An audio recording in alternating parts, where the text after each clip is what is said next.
we're making such a fuss. And I don't think I understand what's come of all of us. And I don't think I understand why we take this world for granted. I just want to get right back to Guitar Players Planet.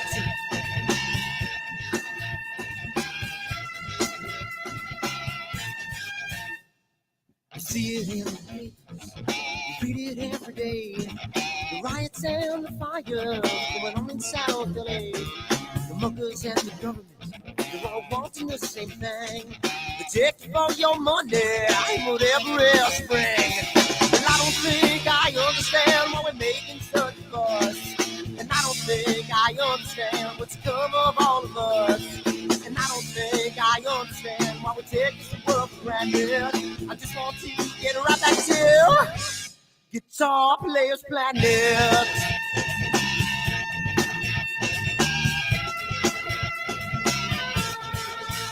Take me.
Sunny skies, the smell of palm tree air.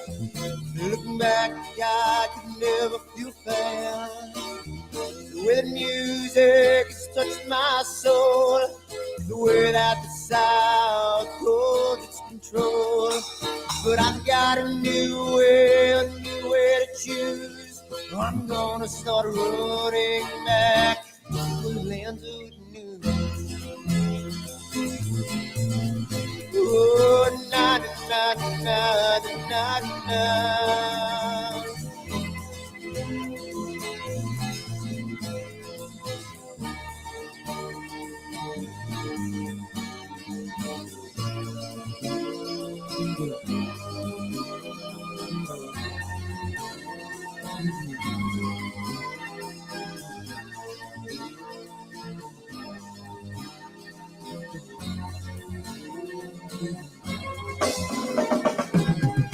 Seems to me that I have lost my old friend.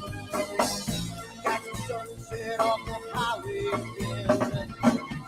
Then I get lost on a long summer day. I must go back before it's too late.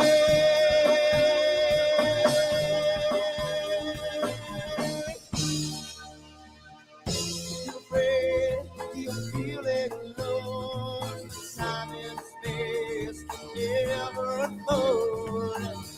The holidays can ring in your fear. The ghostly embrace can only mean tears. And I've got a new way to choose. I'm gonna start running back to the land of the blue. Oh, na na na na na na.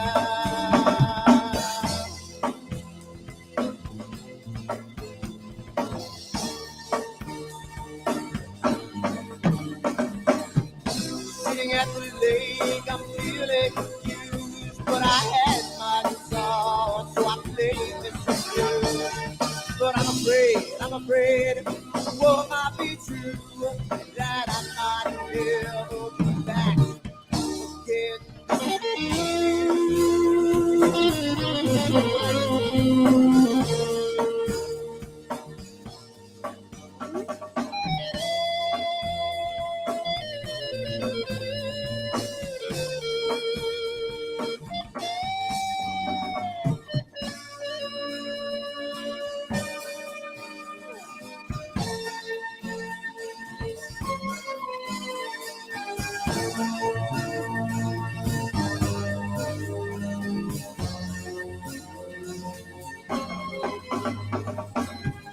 Seems to me that I've lost my friend. Got the sunset off the highway again. Then I get lost on a long summer day. I must be back before it's too late.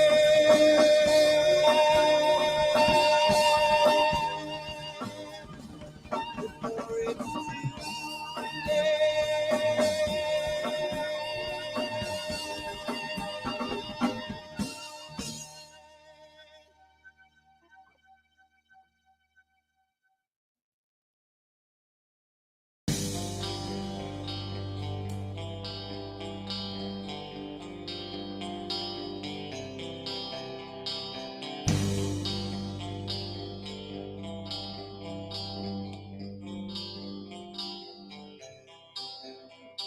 Someone to take me down at night. Someone to make my day. New revelation fills my soul.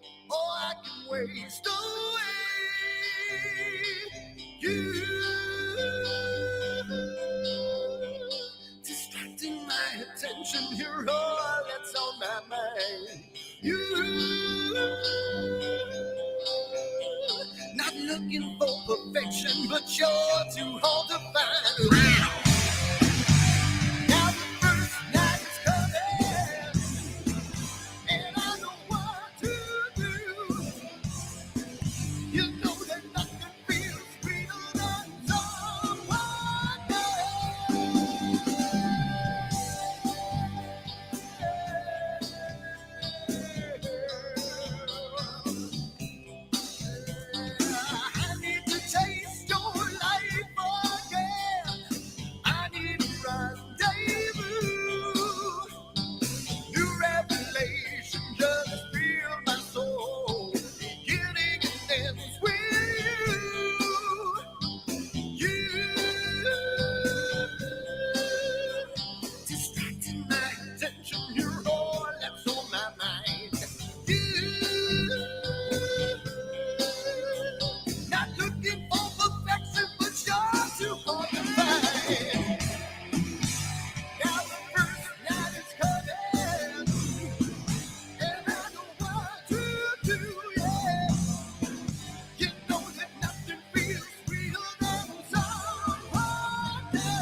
you.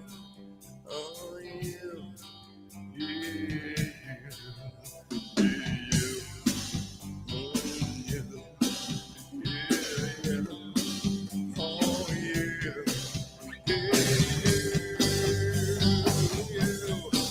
Yeah,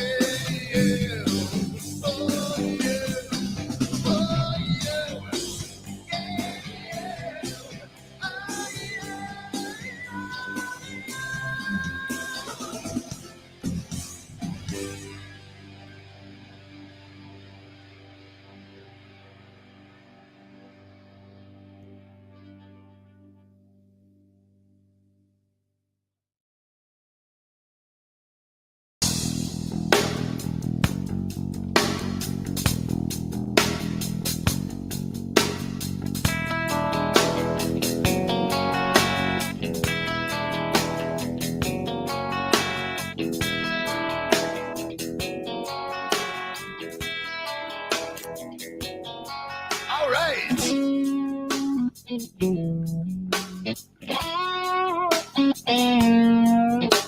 Yeah.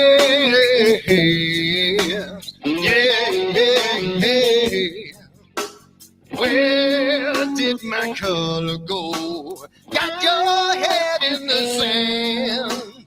You can't be in control using a powerful hand. I wanna be ya, I wanna see ya.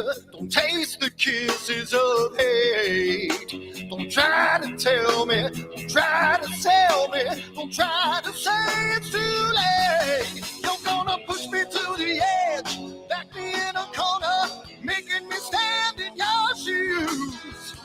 Push me to the edge, hide a little color, it's black and white and blue. Black and white and blue, yeah. All right.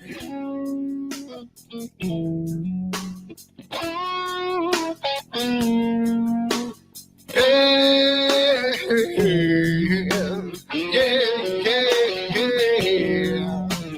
Cat learns to ring a bell. Rat gets free from the maze. We can be taught to love. We've got to learn the way. I wanna see you, I wanna be you. Don't taste the kisses of hate. Don't try to tell me, don't try to sell me, don't try to say it's too late. You're gonna push me to the edge, back me in a corner, making me stand in your shadows. Push me to the edge, hide a little color, it's black and white and blue. Black and white and blue.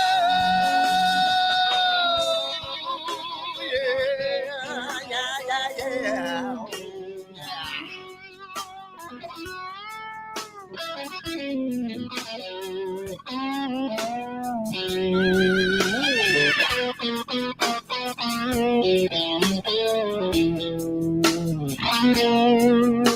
I wanna be, I wanna see, don't taste the kisses of hate. Don't try to tell me, don't try to sell me, don't try to say it's too late. Push me to the edge, back me in a corner, making me stand in your shadows. Push me to the edge, hide a little color, it's black and white and blue. Yeah, black and white and blue. You're gone black and white on the edge, back me in a corner, making me stand in your shadows. Push me to the edge, hide a little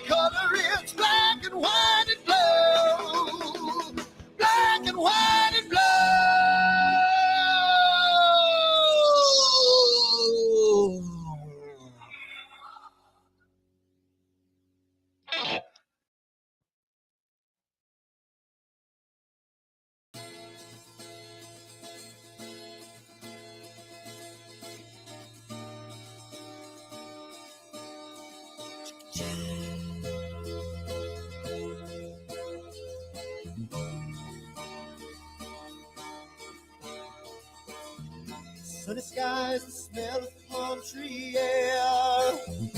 Looking back, I could never feel fair. The way the music has touched my soul, the way that the South holds its control. But I've got a new way to choose. I'm gonna start running back to the lands of the new. Oh, na na na na na na.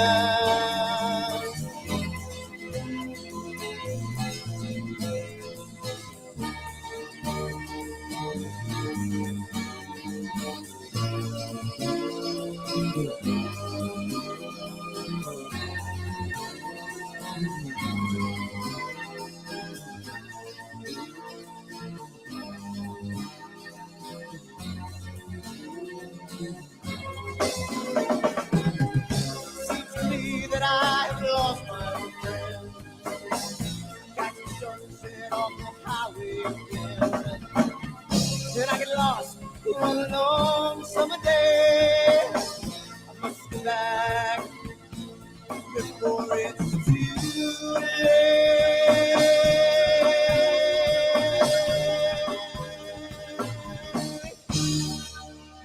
Feel afraid, feel feeling alone. Time and space can never afford. The holidays can ring in your fear. The ghost embrace can only mean tears. And I've got a new way to choose. I'm gonna start running back for lands of new. Oh, na na na na na na.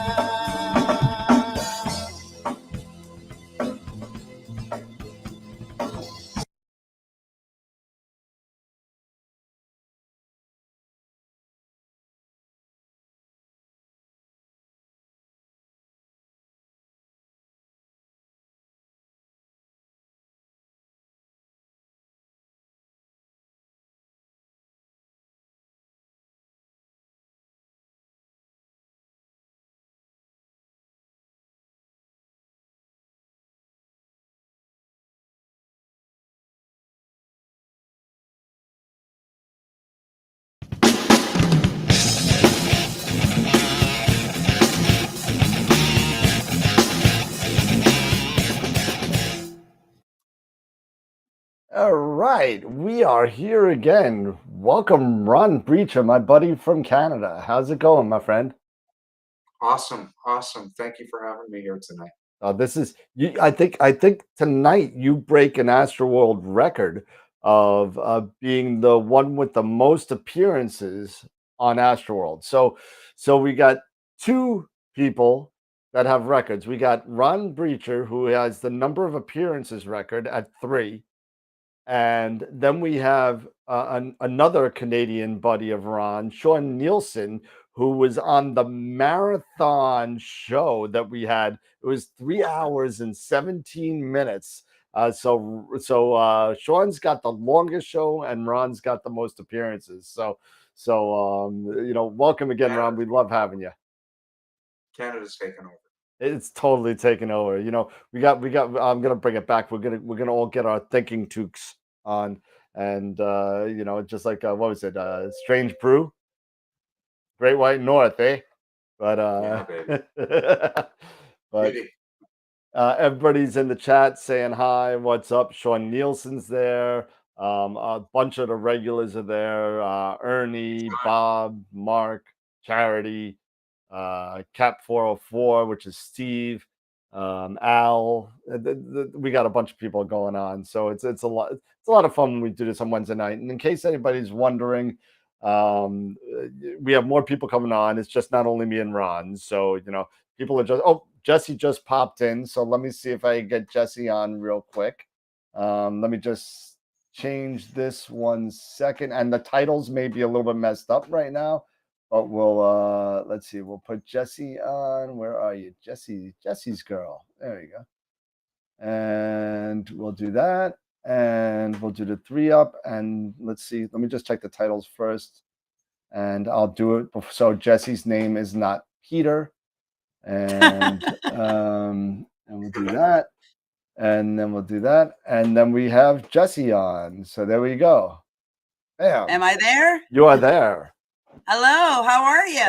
How's Good it going? evening, everyone. What's that? You made it. There you go. I kind of threw it on Jesse's lap. It's like, Jesse, you want to come on? She's like, I forgot. I need to set an alarm or some sort of something on my phone just to remind myself, because I'm getting into, I'm like, summer break is in full swing now. So now it's like, what day of the week is it? I kind of love it, but it kind of caught me off guard. So I'm glad you reminded me. You know what? It's fine. You know, we're gonna get you something. It's gonna be called the Astro Alarm, and Yes. it goes on twice a week. It goes on at 8:30 on Wednesdays and 7:30 on Fridays. So you're a little early.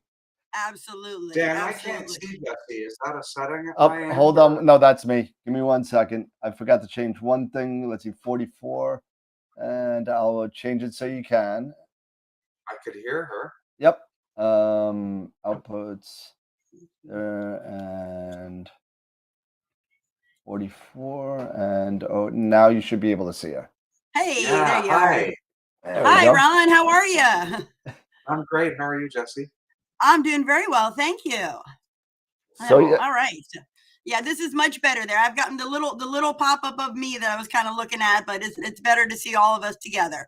Yep, and Pete will be on momentarily. He's on the car on the way home from work. He's has definitely he's been doing some back focus calculations for some $120,000 rig he's got going on. But oh my goodness. Yeah, so it's a lot of fun. Nice. But nice. Before we get to business, I think we should do a shout out to our sponsors that we have. We should really do that first. If I could get this going here, and I'm too far away from the screen. That it's too far away for me. And let's see. There we go. And so our first sponsor is Woodland Hills and Night Skies Network. And again, we have giveaways for most of these sponsors. We have giveaways almost every show, and Woodland Hills is only one of the vendors that has given us giveaways. Woodland Hills has given us a bunch of $50 gift certificates to their shop out in California.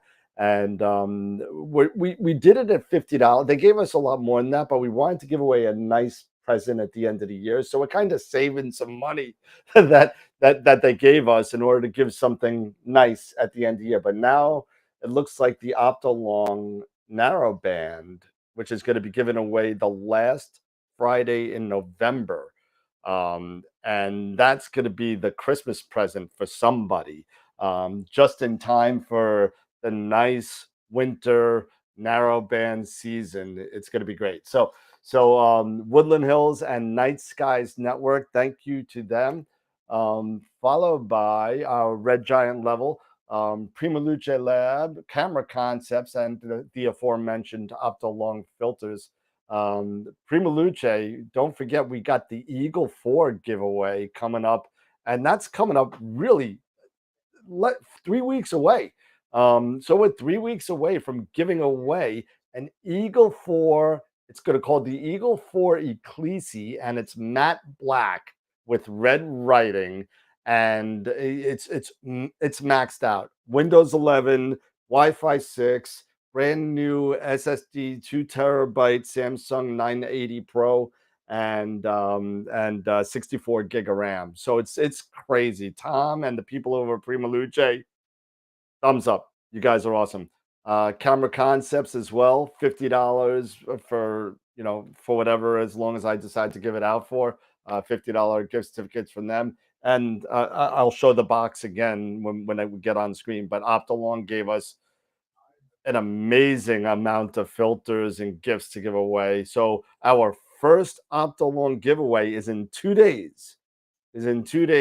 So it's Friday. If you haven't signed up for it, sign up for it. It's going to be awesome. So check that out. And also at our super giant level, who has been super super vendors. I mean, you know, Masters of Pix Insight and IP for AP has been very generous and giving us a plethora of classes and subscriptions and everything, and they've been great sponsors to the show. Um, Tonight we have a giveaway for IP for AP for a 1 year subscription for them. So stick around to the. We'll do that again probably about 10:30 or so. So you know, you guys and girls don't start screaming at me to spin the wheel. So um, and of course, we can't do it to all our Patreon and YouTube member sponsors. Um, we have now a category called the Black Hole member, and these are people that have are donating on a monthly basis $25 or over per month. And we have a couple of them, but you also got, I think everybody got their perks, all their shirts and everything are out there. I get People are crazy. They're taking like $4,000 telescopes and putting an AstroWorld sticker on it. I mean, I love you. You know, it's great, but you know, make sure you can get that off in case you want to resell it. But I'm just saying, you know. But Red Giant members, thank you so much. You know, we just got another Patreon member today from Canada. I haven't had a chance to put that up, so that's great to see. Then we got also all of our main sequence members. We got about 20 of those.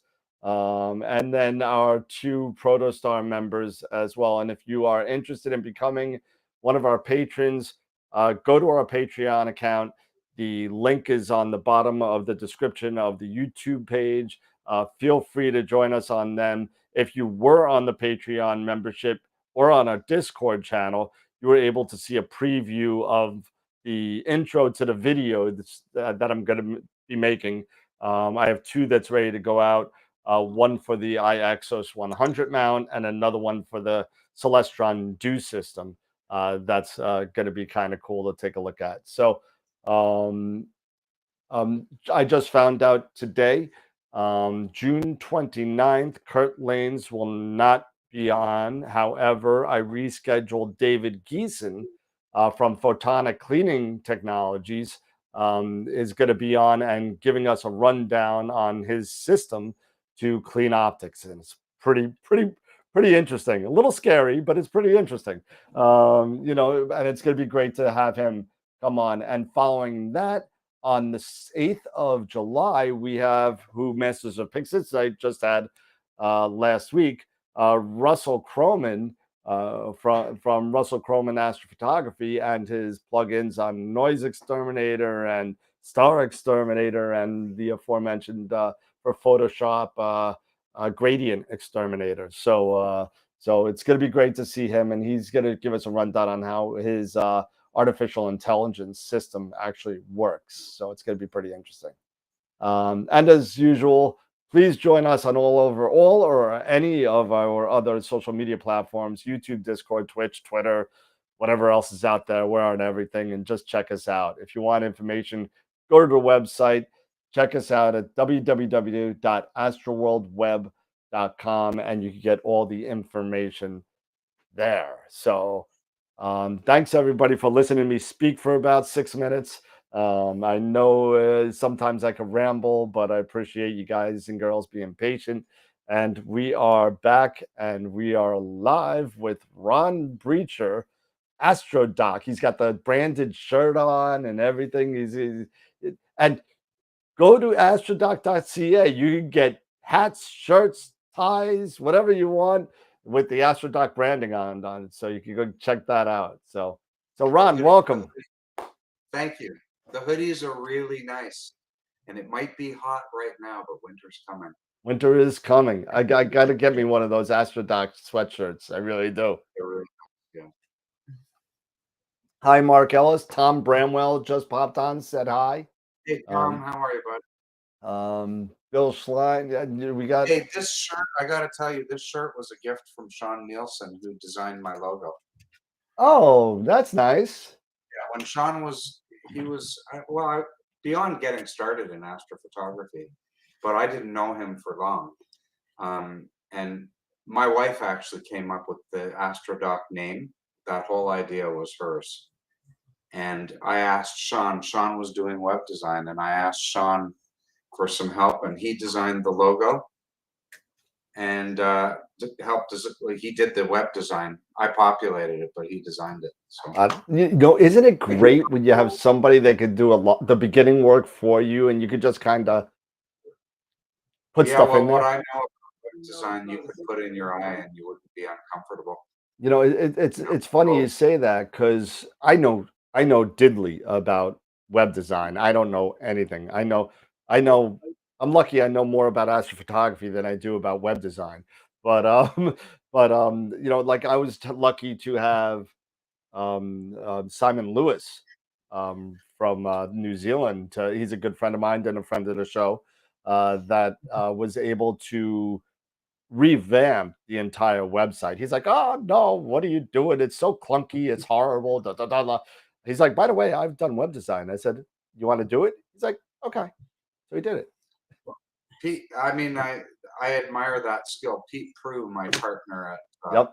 at Masters of Pix Insight, he designed that whole Masters of Pix Insight website, and not only that, but he integrated 3 websites all together in the last year, Yep. and did it without anybody noticing too much. Oh You yeah. know, so He did a great job doing that too because that is not easy. It's not easy. no, it really isn't. But yeah, so let's see. I'm just making sure I'm not missing anybody that's popping in. I should open up. Oh, Peter's here. Peter's here. Is- There you go. All right. So now we got a full thing going on here. So hold on a second. Let me just make sure. Let me get the 4 up going. And then And I'm watching over my shoulder here. I think my cat's trying to climb the curtain, so y'all might get a show here behind me. oh, that's okay. That's okay. So if I'm looking like I'm kind of looking behind me, it's like, yeah. I wonder So- how long Sean's going to stay on. We got 3 clear nights coming. We got the first knockdown, drag out, clear night. Both of us have our telescopes raring to go. Nice. Where are you located? We're both about 2 hours north of Buffalo. Oh, okay. Excellent. Right, hour and 3/4 from Niagara Falls. Sean is Yeah. about maybe a half an hour from me. He's a little bit southwest of me. Excellent. Yeah, I finally got some clear skies. Saturday, Sunday, Monday. I think it was Saturday, Nice. Sunday, Monday. About time. I'm in southern Delaware. Did you get some imaging done? I did. M13. So as these guys know, they hear all the time, I am very, very tree locked, very heavily wooded yard. So my not a lot I can do. You know, if it's straight ahead, straight above, zenith, I can get it. So I got about, I want to say about 2.5 to 3 hours on M13, 3 nights. So haven't looked at the data yet, but what I was pulling up looked pretty good. So I'm optimistic that I only have to throw maybe a third of them away. I think Pete might be frozen. Yeah. And you got another person from Niagara Falls. Let's see, another friend who purchased an MBZ. Finally got his. It took a couple of months, but he got it finally, so that's nice. When Pete log backs on, we could do that. Let's get Pete unfrozen, and we'll just go back to this for now. And yeah, so. So Ron, what you got up to today? You're imaging Well, now. Today I was handing out door prizes from last night's workshop. We had I think we had 115 people registered, and we gave away. I'm just gonna guesstimate. I think we gave away like $3,000 worth of stuff. And so I had a lot of emails to write this morning to all the prize winners.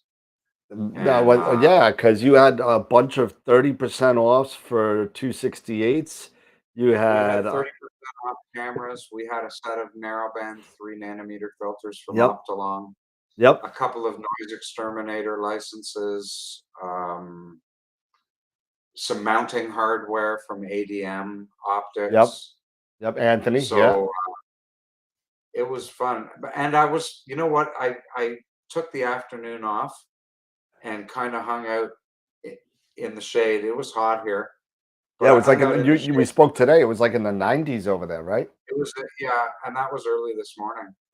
But I was working last night, as you know. You were at the workshop, and it was all me for like 2 hours Yes, sir. of processing an image from start to finish that I do it without practicing, right? So I basically hadn't looked at the data before. So I was pretty whipped by the end of that session. Yeah, it was great. It was a really good session. I got to see most of it. Unfortunately, I had to dump out and come back in. I had a prior engagement that I had to do for 15 minutes or so. But then I came back in. I saw the wheel, and made a quick plug for you tonight on the show, and hopefully some of those people are here tonight. Yeah, and you're giving away an IP for AP yearly subscription. So I'll tell you about for me to get into IP for AP, I had to contribute something to get into the club for IP for AP. So we set up AstroDoc Corner in the IP for AP section of the website. And I'm producing short videos, a couple a month anyway, and covering all aspects, little things, 3-4 minute chunks, unscripted, which is kind of the way I like to work most of the time, and covering things that we might not touch on any other time. So the one I'm planning to do in the next few days is on cosmetic correction. Nice. And everybody just uses the auto box. Yep. In cosmetic correction. So I'm gonna, in this short video, show people how to use the dark and how to make a defect map and all that. Yep. Defect map. Yeah. Yep. So I think I can do that in 3-4 minutes. I think you can. I mean, you could see when you use use those sliders, you could see where you're pushing it too much and where you're kind of, you're clipping stuff off and you're not doing the right thing. But once you're able, if you have like the 16200 has that one little half a column on the right side, that on the bottom that you just, all right, it's only one column, but it shows up there. But you know what? Let's fix it. And you can fix that kind of stuff. And that's going to be really cool to see. You got one of my 16200s. Dan bought one of my 16200s. I have another one. Oh, geez. And it's in action right now because the filter wheel on my my QHY 600 seized up about a week ago. Yeah, it's in California now being repaired. Okay. But I mean, not everybody's lucky enough to have a backup camera, but I happen to have a backup camera. I am lucky that way. And I was able to get it in action. I mean, I lost half the night where the filter wheel failed. Oh, no. And I lost 10 minutes of the night where I replaced the camera. But I was back in business pretty quick. And I mean, in spite of occasional failures, I mean, they happen with all brands. I've had very good luck with my QHY stuff. Yeah, I got to tell you, I mean, since I purchased I want to say the 183, the QHY 183 that I purchased with the spread out kind of collar thing that they had on there. Ever since I bought that, and then I went to your 16200. Now I have a 268. So I gotta say, I love them. I love the QHY stuff. I really do. And people keep on making fun of me. They're like, you should go ZWO. Or, nothing wrong with that, but six of one, half a dozen of the other. Yep, right? it is. When I got the 2600 in November, I was looking at, I can't even remember which one, the QHY. There was one that was comparable. And you look at the specs side by which one? Probably the 268. Probably. I mean, but the specs were almost all identical. And I mean, honestly, it was just kind of which one was available is I think where it came down to. It's like, well, this one I can get next week and this other one I cannot get next week. So I mean, there's some differences, and they're important differences. So Two, if somebody were like looking at right now, looking at the difference between two comparable, the QHY and the ZWO, what would be a difference that they would want to look at? probably the most important for the kind of imaging we do, which is long exposure, so you don't need rapid frame rate or anything. Probably the most important thing is that the QHY uses a double anti-reflection coating on the front glass of the sensor chamber. And it does not block infrared, so you can still do infrared imaging with that filter. You must use a filter in front of the QHY cameras, so not the 16200, but the 268 and the 600. You must use a UV-IR filter or an L-Pro or something that blocks UV and IR. Okay. Okay. You don't need that for the ZWO. In terms of other important differences, the buffer size on the QHY camera, I believe, is double the size of the buffer on the ZWO. What that means is that you can start imaging faster. The downloads can be faster. Okay. Now, I don't know if they actually are faster. I haven't used a ZWO camera myself. I've seen both cameras produce great results in the right hands. I've seen both brands fail. In fact, I don't know of a brand, and I've used a lot of them, from the very highest end to the names you'd never hear of. They all fail sometimes. It's the service you get that really matters. And I've always had very good, anytime I've had any issue with QHY, whether it's a driver or anything else, I've had very good service. But then I've never had bad experiences with any camera. I've personally used SPIG, Moravian, QHY. Never had a bad experience with any of them. Yeah, I got to agree with you there. I mean, I still have my SPIG 8300. I have the QHY. I have ZWO cameras as well. And and I had a QSI. That was a great camera. Yeah. I just haven't had any bad experiences in terms of cameras in general. But maybe I'm lucky. I don't know. Well, I think, some people do. There's been issues with each individual camera for one reason or another. The most recent one that I could think of is, and it comes up on the show a lot, was the 2600 oil drip. And but they fixed that and everything's fine with it. Nothing's been reported of any recent drips since they fixed it. So that being said, I mean, other than that, I probably had about 7 or 8 ZWO cameras, 4 or 5 QHY cameras, and 1 SPIG camera. And I can't. The last camera that I had a problem with, just because it was a piece of garbage, was the Meade DSI-1, and that was like 30 years ago. So I remember when that came out. It was right after the LPI.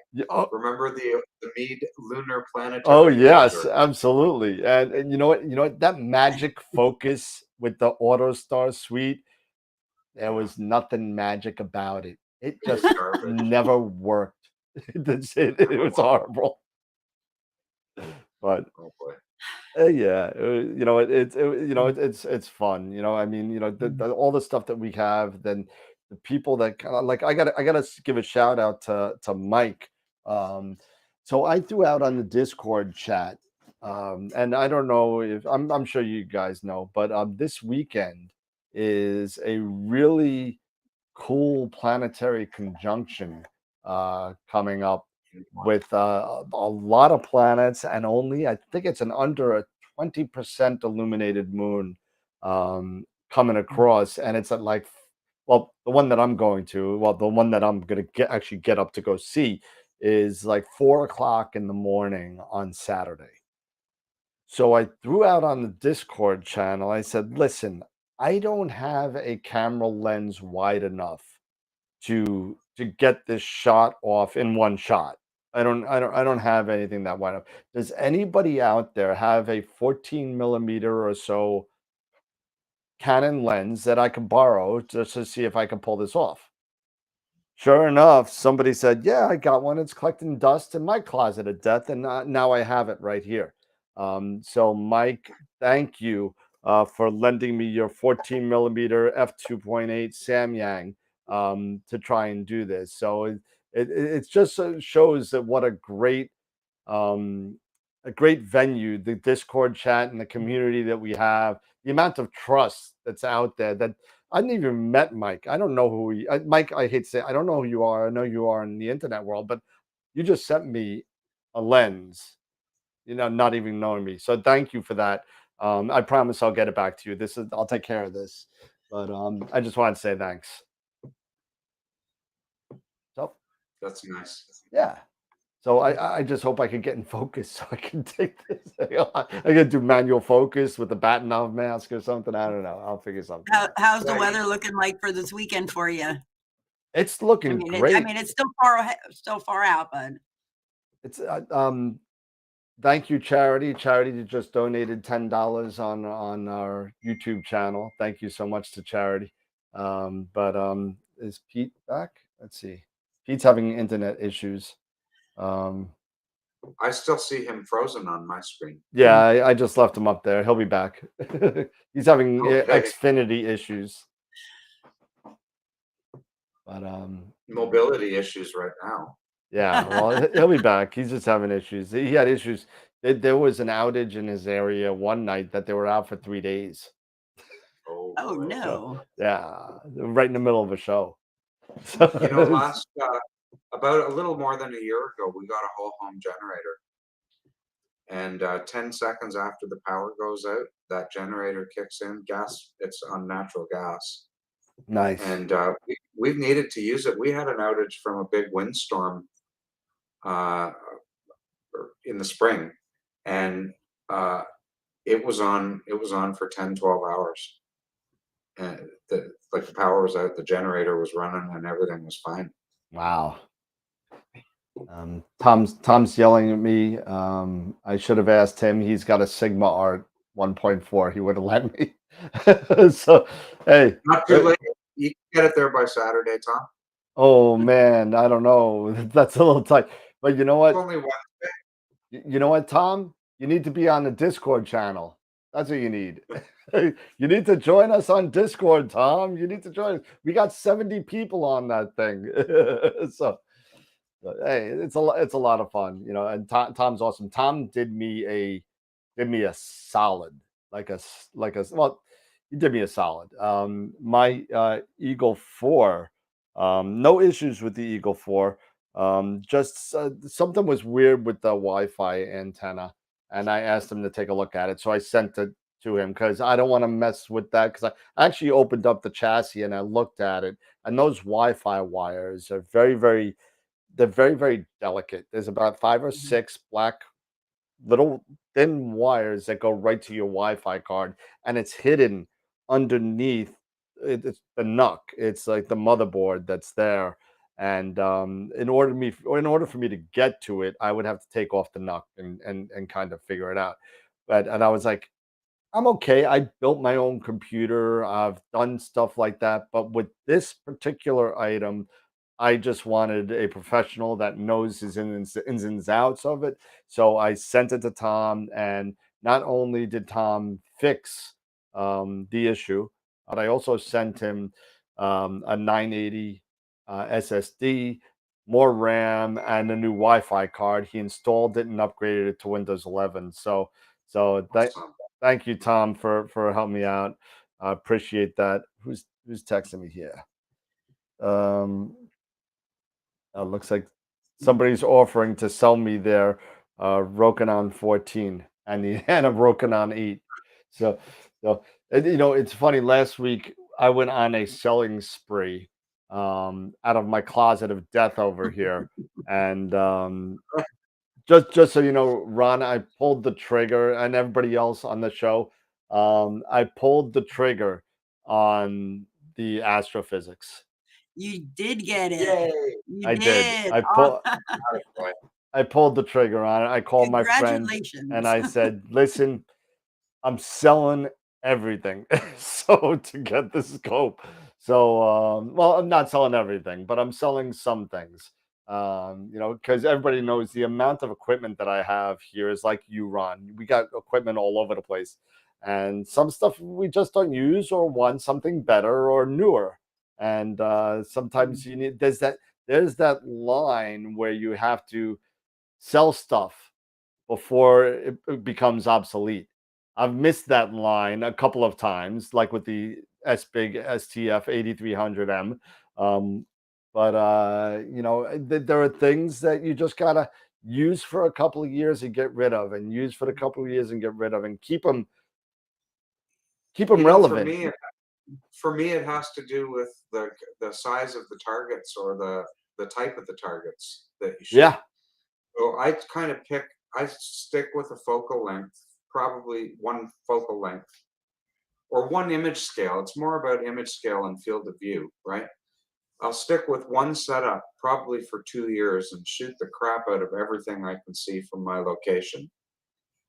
And then I'll sell all that, maybe not the camera, but I'll switch up the telescope so I have a different field of view or a different set of fields of view or something that allows me to now, instead of big nebulas, I'm going to go after little galaxies or something like that, and then shoot the crap out of that for a couple of years. And so I don't actually keep much hanging around. I'm lucky I have that spare camera. yeah. Well, But now, other yeah, than that, I have a couple of visual scopes, but I only have the equipment that's mounted and in use right now. I just sold my I had a 10-inch ASA nice. reflector. Yeah, I sold it to Chilisco. Okay, So it's going on a mount down there, and subscribers will be able to use it. And it's a nice, great system. nice. That's gonna be awesome. Was it You haven't. Go ahead, chat. Go ahead. Oh no, I was just gonna say I haven't quite gotten to that point where I'm selling anything yet. So I think I have finally got enough, but I don't, I'm not quite there yet. In my best Yoda voice possible, you will be. You I will. will Yeah. be. I can see the There's future. no I think I can see it. Not yet, but it's coming. There is no try. Nope, only do. You know, it's funny since you said that. I just watched the last episode of Kenobi. Oh, did you? But that's for another day. But Yeah, I haven't watched any of it, so don't spoil it. no, I will not. But Don't spoil it. so that leads me to a question that I started to ask you a couple of days ago when we were on the phone. But now with me moving down to 810 millimeters in focal length, and I'm getting the 1x reducer from Astrodon, so it's a non-reducing flattener. Um, I guess the question is, how small in resolution, or how small of an object can I go without totally making it look like garbage? I It guess. totally depends on the camera that you use. Well, I'm using for that. I'm going to be using the 268 mono. So if you're using the 268 mono with 3.76 micron pixels, you're going to be at about, I'm just doing some calculations in my head, you're going to be right around 1 arc second per pixel, That's about right. maybe 1.1 maybe. Yep. And you're right in the sweet spot. So at 1.1 arc seconds per pixel on a good night. So right now I'm shooting the Ring Nebula, right? That's a really, really small target. Yeah. But a lot of those small targets, they have big shells around them, True. right? So I'm shooting the Ring Nebula at 1 arc second per pixel, so similar to what you have, because I'm using the 16200 bigger pixels on a Right. bigger telescope, Correct. right? And it looks fine. I can see the 2 central stars really clearly resolved inside the ring. Yep. And the shell is coming up nicely outside the ring. So you can get pretty small targets. And also don't forget, a lot of small targets, particularly galaxies, come in groups. True. So when you get a lot of small targets in a field, you got a big target, right? Or a field full of little, That is true. That is true. right? So I would say don't be afraid to try small targets. I mean, Okay. they're either going to work or they're not. I Yep. wouldn't waste. So if you have a really transparent night with crappy seeing, don't shoot a small target because you need Got it. good seeing for small targets. Well, then I'm at a complete loss in Long Island because that's all we have is crappy seeing nights. So that's all we have. That's why I shoot narrowband mostly anyway. But Well, luckily for you, there's lots of big targets, yeah, right? absolutely, absolutely. Especially with Cygnus coming up now. Yeah, I mean, I think this. You know what? I'm gonna love the scope. I think this is gonna be a great scope. So I think at f6.3, 819 focal length. I think it's gonna be fine. When are you going to be getting that? I can pick it up tomorrow if I want to. Nice. The guy So lives. are you kind of seeing how long you can wait? No, you know what? In all fairness to my friend, and I don't want to mention his name, but in all fairness to my friend, I don't want to take anything away with him without having the cash in his hand. That's just the way that I am. Yeah, yeah. Because the last thing you want is a money beatdown between friends. I've seen many friendships ruined because of stuff like this. So, and this has been a friend of mine for the better part of 25 years. And that's the last thing I would want to see. So I don't want to touch anything, other than looking at the optics and making sure they're okay. Yeah. He's going to keep it. I'm probably going to get it because I'm actually driving the telescope. I'm selling my 127. It's already sold. It's already gone. But I'm actually going to be in Washington, D.C. Weekend after next. And this gentleman just happens to live 24 minutes away from Washington, D.C. So I'm going to drive it down with me. And I'll get, that'll be like a third of the cost of the telescope right there. So. Excellent. Yeah. Excellent. So it's Yeah, gonna be fun. you'll love it. I had an Astrophysics Traveler. That was Yeah. the first imaging scope that I had. I did end up selling it in the end. For a Because longer focal length or I can't remember. I mean, at that time I had kind of duplication of stuff that I wasn't gotcha. ready to use. Yep. I wasn't doing a double mounted system back then, and something had to be sold. And Yep. I got a really good offer. They keep their value really well. Yeah, they do. They do. In fact, when I sold mine, it sold for about 40% more than the new price. Wow. Now I know that there was inflation and all that stuff, Yeah, but still. but it was crazy. I don't know with that scope, it was crazy. Well, even now, even with the astrophysics now, I mean, brand new, the Grand Turismo, forgetting about the wait time that you're going to be waiting for, 5 to 6 year wait time for one. Right now, with none of the add-ons, retail price is $74.90 is retail.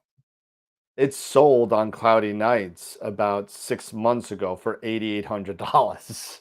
What? Yeah, I looked it up. It's crazy, but but you never sell it at what you sell it for what people want to buy it for. You don't sell it for what you bought it for. But that's the part that's part of the investment. It's an investment, Yeah. that scope. So Oh yeah, but I mean, I just don't know anybody. I honestly have never heard a disappointed astrophysics owner. nope, I've I never haven't. heard any astrophysics owner tell me that they're getting rid of this scope because it's garbage. No, They're great scopes. no, and it's a beautiful the build on it, the work that Roland does on these scopes. That's why it takes him 5 years. When you look, if you use them visually, which I used my astrophysics visually quite a lot. If you use it on really hard targets like Venus or the moon, the edge of the moon, absolutely no false color. I Yeah. mean, it was like razor sharp. I couldn't see any anyway. Yeah, I mean, I've looked through the same friend that I'm buying this astrophysics from actually owns the 130 EDF, which is the precursor to the Gran Turismo. And Yes. and he bought he put a down payment on the Gran Turismo because he's saying, well, if this one, either drops or something, I'll have a backup. Okay, fine. God forbid you God forbid you drop an EDF, but I mean, if something happens, he'll have a backup. So he put the down payment on it. 5 years later, he gets a phone call and says, hey, your scope scope's ready. You want it?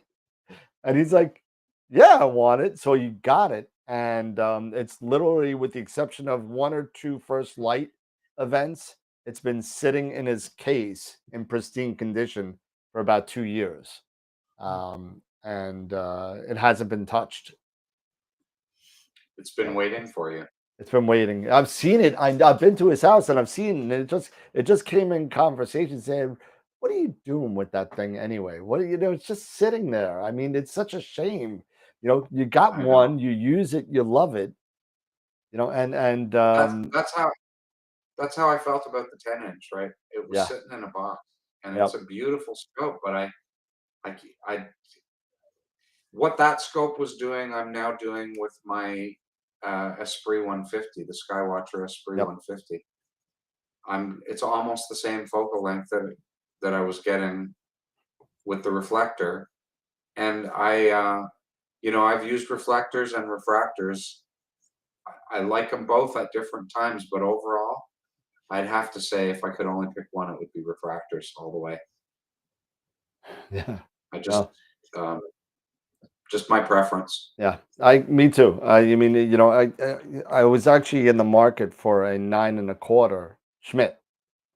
And I was talking, and then people like talking to me on, because people are starting to go on a Discard and talk to me, and I'm an open book. I don't care. I throw it all out there, and everyone's, man, Dan, you're a refractor guy. What are you doing getting a Schmidt? like I'm like, and it took me a while, and I was like, you know what? They're right. I'm a refractor guy. So I'm just gonna choose to be the refractor guy. And maybe when I retire, if I retire, I'll get, and hopefully by then I'll have an observatory with a permanent pier and a mount, and I could just sit there and put a nice 11 or 14-inch on there and get some good planetary shots eventually. But other than that, that's all I would really use it for. Have you seen that Stellar View is doing a limited run on 7-inch I did. Apo? I did. Oh, baby. And I'm just over here nodding and shaking my head as like I'm just dying of scope envy over here. Hey, you know what? But I think about it. You know what? Scope envy, boy. There's a thing, right? If you really think about it, it's going to be a beautiful refractor. It's going to perform beautifully. Yeah. But I have a 6-inch refractor. If I go to a 7-inch refractor, I get a little bit more magnification, a little bit less field of view, but I'm limited by the same sky. Yep. To about 2.5 arc seconds per pixel. I'm over here just like going, that's so bad. That's like the size of my head, That's huge. So big. That's always like a cannon. The Esprit 150 is a big scope. Yeah. If you look at my double scope system, there's an article on my website called Double Vision that shows it. My 4-inch tack is tiny compared to that 6-inch refractor. Add another inch of aperture, the thing gets huge. And then you get into the law of unintended consequences where maybe you need a new mount. And now we've got a problem. Now I think I'm gonna need a bigger boat. Then I might have to buy a new kitchen to get a new mount. I gotta tell you gotta do both, right? You gotta do both. It's the whole I got to be on the other end yesterday for the first time in like forever. So I'll tell. So I actually have a fun story. So the best $70 I spend every month is to have somebody come and spray my yard for mosquitoes. Mosquito Authority shows up yesterday, and I see him walking across the front yard. The dogs are losing their minds. So I like stick my head out, just be like, "Hey," and he looks at me, he goes, "That's a Skywatcher EQR." I'm like, wait, what? Like I've got my scope set up out in the side yard. I'm on the phone with my mom. I'm like, Mom, dude knows my mount. I gotta go. Hang up. And he has just got himself all rigged up. And hopefully I'm like kind of looking at the chat. His name's Brian. I told him, I was like, you got to come check out our show. So hopefully he'll pop in, but he's a photographer and he's just got himself rigged up. He ran through what he had, but he was just like dying over my mount. So it was kind of nice to be on that other side and be like, yeah, let me tell you what I've got. Spent 2 hours sitting in the driveway. This point, finally had to tell the guy, like, listen, I'm sorry, I'm gonna let you get to work because we've been talking here for like 2 hours now. So it was kind of fun. And I like hung up on my mom because I ended up calling her back. She's like, what was that about? And she's like, I heard something about blah blah blah mount, blah blah blah. Astro, blah blah blah. That's funny. but it was kind of nice to be on the side where somebody else is going like, wow, I really like your rig. Nice. That's that great. never happened. No, it'll happen. Trust me, it happens. But if you want to see, here you go, and I'll show you. Yeah, I give you the live view so you guys can see. So this is what Ron was talking about. This is his article, cool. Double Vision. This is from his website. And if you want to talk about the setup, I have the picture of it right here, Ron. Oh yeah. So okay. So on the bottom, the red thing, that's a Paramount MX mount. So that's the precursor to the MX Plus. Difference in capacity of about 10 pounds. So mine will hold 90 pounds. And then the big refractor is a Skywatcher. And that's an Esprit 150 triplet Apo f7. So focal length is around 1070 millimeters. And hanging off the back of that is a QHY16 200 camera with an off-axis guider, which is just caught off there. And that's the same as the camera that I sold to Dan. Yep. And he's getting nice results with that. Yeah, they're awesome. Results that I've seen. And then sitting right atop before that, even between the two refractors, is a Prima Luce Eagle 4 Pro. The Eagle. And all my power and all of my devices go to the Eagle, which is why you don't see any wires hanging off of everything. I have a good friend, Gord Simpson, who's kind of my StarTech guy, and he came over and helped with all the cable management here. Okay, so then sitting on top, so the Prima Luce Eagle has rings sitting on it, so it's like mounting hardware in addition to being a PC. And then I've got the TAC FSQ 106 on top. And whereas the bottom camera is a mono camera with a 7-position filter wheel, the top camera is a QHY 367C Pro, and it's a one-shot color. And I'm just using a UV IR filter with that. So it's really good on these short summer nights. I shoot with the one-shot color in a wide field, and in a tighter field at higher resolution, I shoot luminance and or narrowband. And then I combine them all in the computer.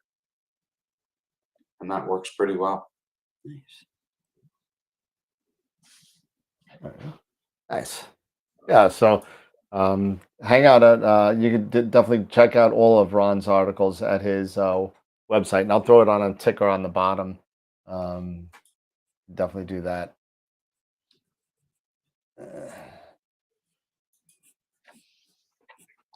I'm just starting checking out my focus for my imaging run for tonight. Oh, that's right. Yeah, 3 clear nights coming. Oh, gotta love it. What are you? I wasn't going to call and cancel, but don't do that.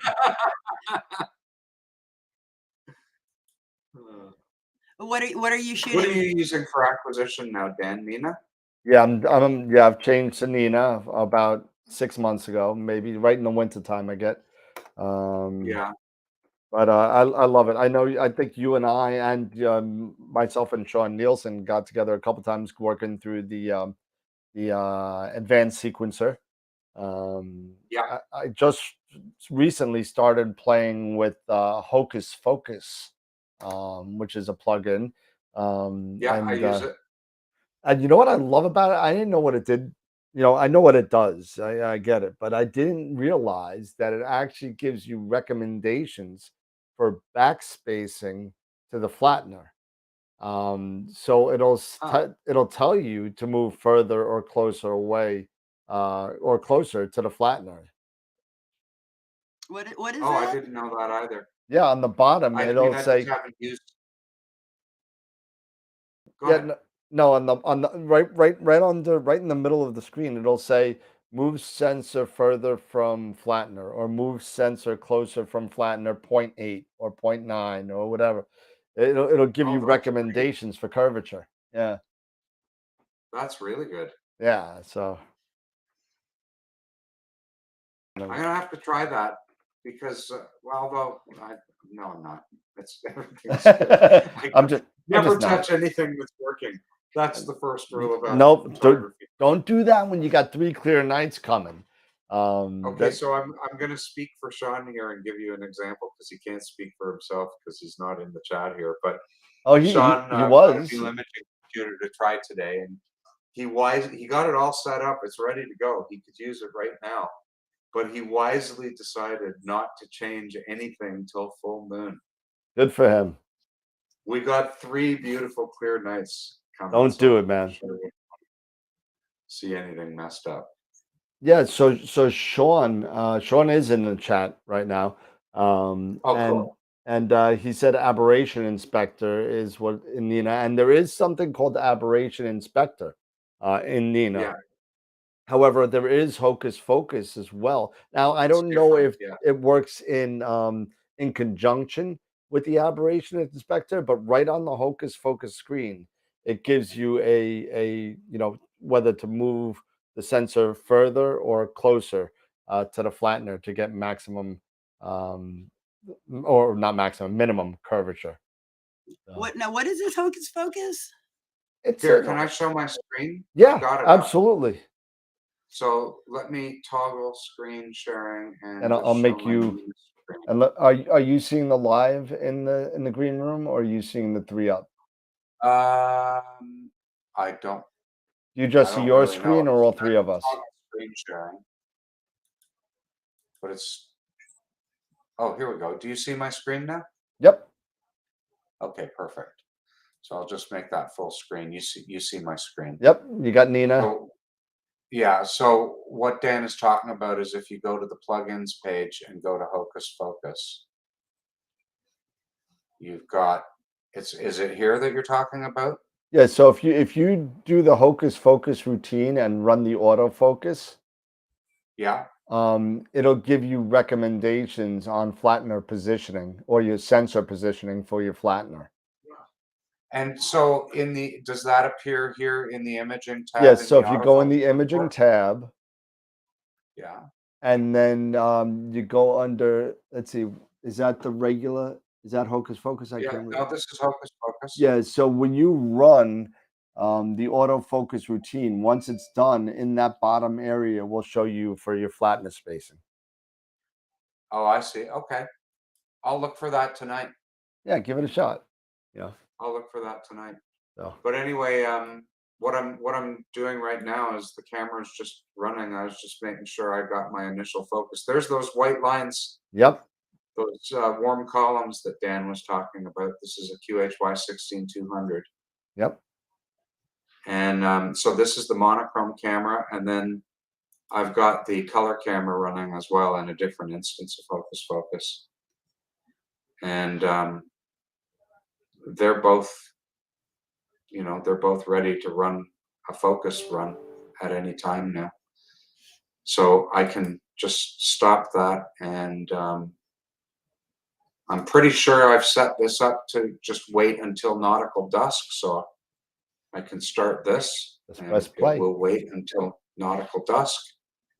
And then I'll do the same with the monochrome camera. I will go to the, I'm just waiting for the camera to stop. And once it stops, I can start the imaging run. It's going to wait until the sun is 10.5 degrees below the horizon and then tracking. When it's 12 degrees below the horizon is when you've reached nautical dusk. That's the beginning, the end of nautical dusk, beginning of astronomical twilight. So that's running now, and I'll check it after the show. Hopefully everything will be good. And I should stop my screen sharing while that's disappearing into itself. There you go. You get the ultimate kind of. Yeah. And by the way, I'm in my office in my house, and the screen you were looking at was between those two, the computer between the two telescopes. The Eagle. Yeah. Yeah, that's the Eagle. That's that's what's so great when you could just attach that to your home network and just either log in. You could log in via a number of ways, but you could do remote desktop. You could do Parallels client. You could do whatever you want. Well, and if you can do it from across your driveway, yeah, you can do it from around the world. Yep. So I had to travel to Ottawa, which is a couple of hour and a half flight from where I live, and my son opened up the roof and took the lens cap off for me. I did the rest. Yeah. You can turn the power on and off and do everything from anywhere. That's awesome. And then in the morning, the scope was all parked. He put the lens caps on, closed the roof. That's awesome. So, yeah. Gotta love it. I trained him well. Gotta love it. My Padawan learner. A lot of Star Wars stuff going on tonight. Well, you started it. I did start it. I usually do. That's I'm the one that kind of kind of throws things off a little bit somewhere along the way. But that's my personality. I'm so sorry. It keeps it fun, keeps it interesting, and you have a button for that. I do, and sooner or later it will go off the rails. I have a new graphic called Off the Rails. That when we start talking about something other than astrophotography, it goes off. So if I were to say I was gonna show you my guitars or something, my guitar collection, you'd bring up the Off the Rails. Yeah, if it goes, it's got to be more than a mention. It's got to be like a 2 or 3 minute, just kind of jump the shark type thing. It's like we're out. Like sometimes when Pete's on, we end up talking about hockey for 10 minutes. So I'm like, oh, I'm done. And I hit the button. but are you watching hockey now at all? Yeah, I watched the game. What was it, last night? Isn't there a final tonight? Is it tonight or was it 2 nights ago? I'm such a loss. It might be tonight. It's a game. If anything, it's game 4. Because game 3, Tampa won. Oh, it's going on right now. It's the end of the second. So I don't want to say anything. And Pete's. Oh wait, looks like Pete might be on. I see his head moving. Oh, let him in. Yes, hey boys, what's going on? Oh, let me get Pete on here. There you go. You made it. You made it. Buddy. And let me. Hey, can Ron. you see? Can you see the 4 or do you? Ron and everybody, can you see the 4 pictures now? I can. I see everyone. Yes. All right. Good. I just want to make sure everybody sees everyone. Yeah, I do. Hi, Pete. Hello, sweetie. You made How's it. everybody? I had internet issues with the carrier Xfinity, but I got it taken care of. Good. All right. Well, Good to welcome. see you. We were just talking about Ron's setup and his Esprit 150 and his TAC 106 that he has hanging out on top. And right now he's what are you imaging right now, Ron? What are you going for? I'm going for I think it's maybe the smallest thing I've ever shot. It's the Cat's Eye Nebula. Ooh, nice target. I'm gonna share it again. Hold Yep. on. I got to figure out how to do it properly. Right. You see my desktop now, right? Yep. Okay, cool. So if I go to my temporary directory, this is just 4 hours and 50 minutes, one night processed in 5 minutes. So this is Nice. luminance. This is luminance through the Esprit, and there's tons of galaxies in this image. Yeah. One right here, Mhm. one here. There's another obvious one over here, but there's lots of little ones. Here's another one over there. Yeah, and right I at the think, bottom at the clock position. yeah, there's quite a lot of detail considering how fast I processed this and did nothing to it. I mean, I literally stretched it and cropped it, and that was about it. So that's what I'm shooting the next 3 nights. That's gonna be you gonna spend all 3 nights on that, huh? Yep, all 3 nights, start to finish. And sorry, I'm trying to figure out how to get back and stop this sharing. There you go. Oh, There it is.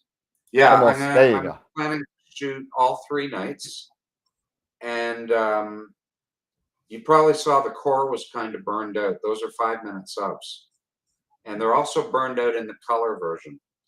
So each morning, starting at astronomical twilight, like when when the sun passes 18 degrees, I'm going to switch from 5-minute subs to 30-second subs, Okay. and get 20 or 30-second subs each morning. And then I'll make a high dynamic range image. So hopefully I'll be able to get the details out of the core. Gotcha. Right. Because the 5-minute subs are giving me really nice exposure in the shell. Yeah, yeah, absolutely. Yeah, you get that nebula goes all the way out to the sides. It's It's nice. like, and it's like a hexagon. It's actually very regularly shaped. I was surprised. It's gonna be a great object. So that's what I'm doing. And we'll eventually I'll share it. I'm getting a queue of data sets that I need to process, and I will want to when the weather gets crappy again. Well, it's nice to have enough data that you have too much data that you're just sitting there and waiting to process it, you know. Yeah, well, I also sometimes you get a glut of M51s. Everybody's shooting M51 and posting M51. So if I just shot M51, I'll wait and post it at Christmas. There you go. So some of That those works. data sets they sit and wait. Nice. Because they're all different, of course. I mean, that's one of the things I really like about astrophotography is that everybody has a different take on the same thing. Yeah, I mean, we had one, and this picture keeps on in my head. It just stands out because it was so original. We do a picture of the week contest that we do, and unfortunately, I don't think this picture won. I think people were just scared of the originality of it, but because we don't judge the pictures, the peers vote on the pictures. So I mean, we have nothing to do with it. Even the ties stay a tie. So I have it somewhere. I'm sure I have it somewhere. But there is an elephant trunk nebula out there that this person made. It's a really good definition, but it's like black and purple. And Wow. I remember that one. Yeah, it just That was really it was very unique. Now I'm very partial to purple anyway, but I remember that one. So is my I wife. liked it. I see you're wearing a purple sweatshirt. Yes, There we yes. go. Now, if I could just figure out how to process and get the purple without going just a little bit too far with it, I need to just reel it back in a little bit. But I wrote an article just a little while ago for Sky and Telescope called Palettes of the Deep Sky that was really all about color and deep sky astrophotography. And I don't think people should get too hung up by rules about color in astrophotography. I think if we all made the pictures look the same, there'd be no point in any of us doing it. And some people like purple, some people like green, some people hate magenta stars, some people like them. Yep. So I think people, you know, I think it's good to be intentional about whatever you do with your color and the way you present, particularly narrowband, because it's false color anyway. I think you need to be intentional, but you don't need to be didactic. You don't need to follow rules Yeah. about it. Yeah. Like, do what you want. It's the Wild Yeah, if West in the everybody did it the narrowband world. same, I mean, it would get really boring on the internet after a while. You see the same thing just repeated and repeated. No, absolutely. Yeah. It's there's something to be said for doing, you know, making it your taking the picture yourself, making the picture yourself, and it doesn't have to be the same as somebody else's. Everybody's got different style. Yeah, and You look at the best of the best in the image processing world, they're all really different. It's very useful to look at those pictures and ask yourself what you like or don't like about them. Yeah. And then whatever your answer is, try to bring some of that into your own processing. you know, it's funny you say that because that's something that comes up quite a bit on the show, and the question gets asked quite a bit where it says somebody says, "Well, what color should this be?" or "Is this right? Is the color palette correct?" or whatever the case would be. And the answer always, to me, comes down to this: it doesn't matter. It really doesn't matter because this is what we do in astrophotography, to me, is art. And when you're doing art, it doesn't matter what I think of it. It doesn't matter what Ron thinks of it. It doesn't matter what the best astrophotographer in the world thinks about it. It's your vision, it's your picture, it's your image, it's your equipment. And if you're happy with it, And I done. mean, Agreed. even if we used the same equipment on the same night and processed everything on the same computer with the same monitor, Yeah. my eyes are different. My brain is different. My taste is different. And so my pictures are going to be different. And that's okay. You got to get your own style. That's all. Yep. I mean, like Ron said, so you know, Okay, a lot well, of we've solved it all now. it's all done. Go free like a bird, free. Yeah. But like a lot of people out there, I mean, they literally have a Photoshop action out there called Hasta La Vista Green. And if for those of you Photoshop users out there that are out there, a lot of people don't like green, and I'm one of the people. I know Ron also likes it as well. I kind of like that little transition from the blues to the green to the yellow to the orange. When you're doing narrowband, when you're doing that SHO palette, I like having that little tinges of green here and there when you get those transitions. I do too, because if you take out the green, you end up, and these look good, by the way, there's nothing wrong with this, but you end up with a bicolor blue and gold image. Yep. And like I say, they do look good, and on some objects, they look spectacularly good. But I just think it's more interesting to have a broader palette. You can suppress the green, but anyway, it's all Embrace the personal. green. Embrace the green. Embrace Well, the green. Dan, when I did that first narrowband image that I did of the California Nebula, and you got online with me for about an hour and a half, Yep. and you helped me bring out the green, and I was about hopping up and down in my seat. I was just so excited that I got those colors because I wanted to see that green transition, and it was just like, oh my gosh, look at that! Yeah. Here's another little aspect of this conversation, which goes back to what you said about we're doing art, not science. And that is, I think that's a primary truth for almost all of the amateur community. But if you're shooting narrowband and you let the green survive, right, a little bit, you can actually do a lot of science, because those narrowband images, they reveal differences in the chemistry over here compared to over there. The different hues, tell you that there's a different mix of gases in one spot versus another. So you might not know exactly what the mix is, but you know that there's something dynamic happening there. Exactly. And even in our own images, we can see things changing over time. I shot Carolyn's rose cluster 3 years apart, and there's a star, there's a variable star in it, which I now know is called WY Cassiopeia. But in those two shots, I thought a star had vanished in these 3 years, and I looked and couldn't find anything about it. So I wrote to the Central Bureau for Astronomical Telegrams about this discovery, and of course I didn't hear anything from them. Ah. So I contacted a friend of mine in Saskatchewan who's a variable star pro and told him my story. And he said, you know, you shouldn't waste their time. You really should have done your homework. It turns out this star was discovered in the 19th century, and it does this pretty regularly. And I just happened to catch it. But going back to what you were saying, you can actually do a little bit of science. So you can record those changes in brightness. There's I think it's globular, it might be globular cluster M5 that has a lot of variable red stars in it.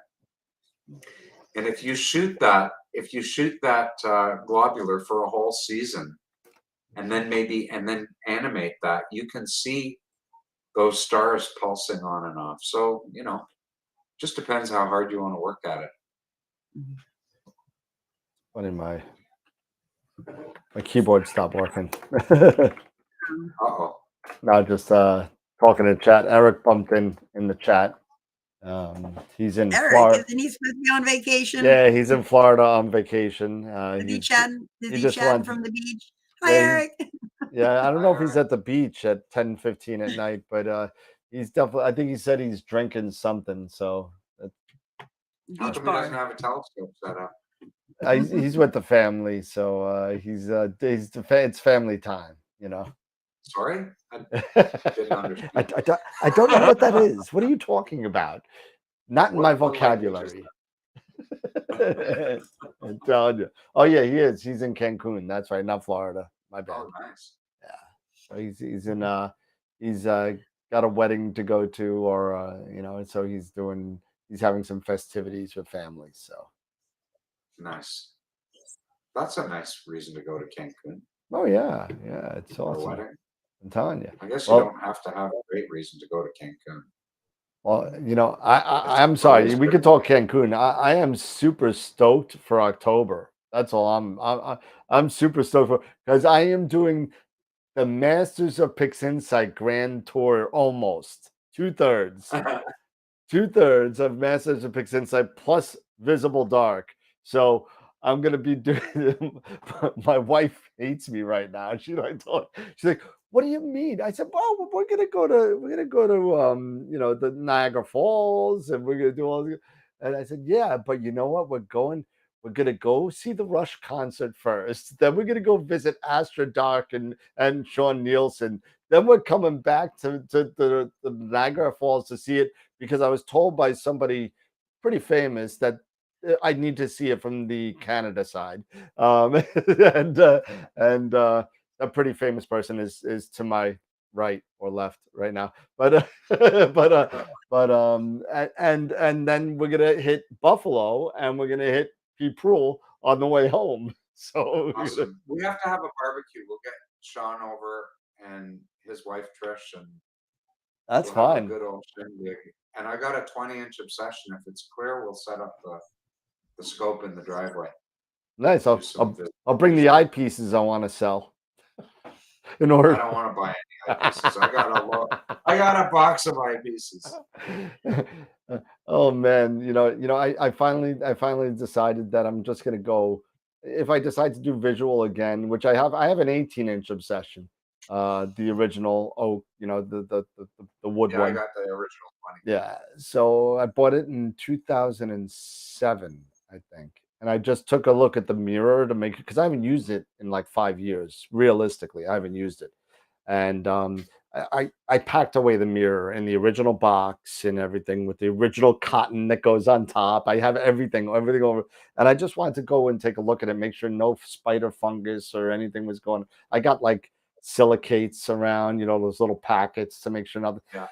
And I look at it, looks brand spanking new. I mean, it's perfect condition. So my mirror was made in 1996, nice. and it's perfect. It's beautiful. Yeah. So Dan, what you need to do is when you go to the Canadian side of the falls, you'll take the Niagara Parkway down towards Niagara on the Lake, and you'll actually follow that all the way through. Then you got to take a stroll through Niagara on the Lake, and literally you can see how far back over the eons Niagara Falls is actually just eroded back to the Horseshoe Falls. Wow.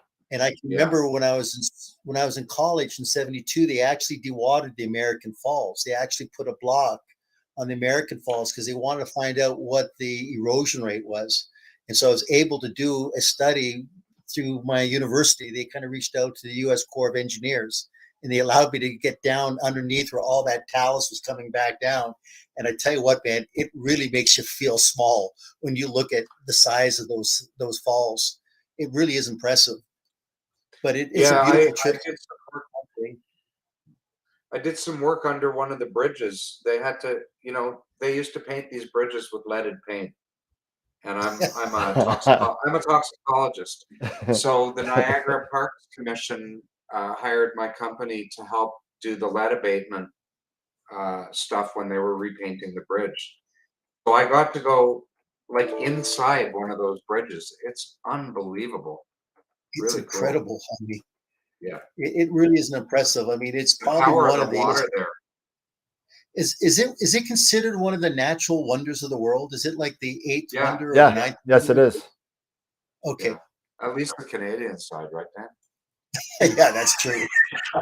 So that'll be the second wonder of the world that I've seen. I've seen the Grand Canyon from helicopter, which was awesome. I took a helicopter tour in the Grand Canyon, which scared the Jesus out of me, but it was a lot of fun.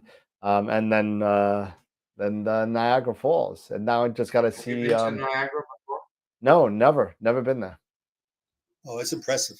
It's impressive. It's It is really hard to impressive. imagine. And Ron, you can attest to this. They used to actually have guys that would put a tightrope, and they would actually walk across from the Canadian side to the American side on a tightrope. I mean, Not can you far. imagine it on a tightrope, man? I mean, it was like in the early 19th century, guys going over in barrels. It's just Yeah. incredible. Nope. I was just told that this is an off the rails event. Okay. So